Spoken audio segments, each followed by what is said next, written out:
Derrière chaque production cinématographique ou production audiovisuelle se trouve toute une chaîne de métiers encore méconnus du grand public.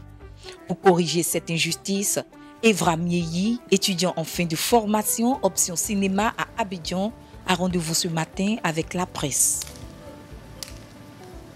Avec d'autres jeunes, il prépare pour avril 2022 le premier festival international des techniciens du cinéma et de l'audiovisuel de la sous-région ouest africaine.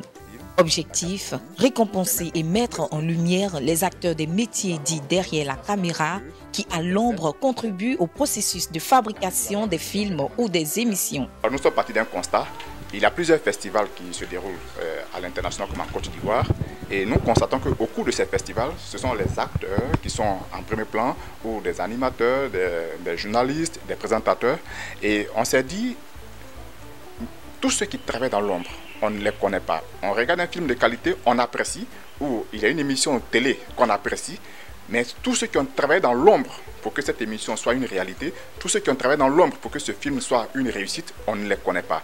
Alors c'est un espace donc que nous dédions à tous les techniciens pour marquer un temps d'arrêt et dire merci, déjà reconnaître le travail de ces hommes de l'ombre. Cette première édition sera consacrée aux techniciens qui ont fait les beaux jours du cinéma et de la télévision ivoirienne. Alors cette première édition, c'est dans un premier temps de récompenser tous les techniciens du cinéma et de l'audiovisuel qui ont marqué le cinéma ivoirien, qui ont marqué donc la télévision ivoirienne, qui ne sont pas connus malheureusement. Nous ne devons pas attendre qu'ils soient décédés pour les honorer. Nous avons décidé donc, pendant qu'ils sont vivants, pour ceux que nous connaissons, de les mettre en lumière pour que le grand public puisse savoir quels sont ceux qui travaillent dans l'ombre pour que nous puissions avoir des émissions de qualité et des films de qualité ici en Côte d'Ivoire.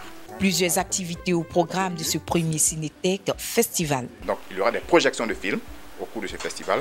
Il y aura donc des ateliers de formation pour former et recycler. Il y aura donc des masterclass, des panels, des conférences et des rencontres B2B pour permettre une rencontre entre des techniciens ivoiriens et des techniciens étrangers sur donc, la problématique donc, de la qualité des films en Côte d'Ivoire et en Afrique. Ce sont au total 27 films provenant de 10 pays d'Afrique et d'Europe qui seront en compétition les 28, 29 et 30 avril 2022 à Abidjan.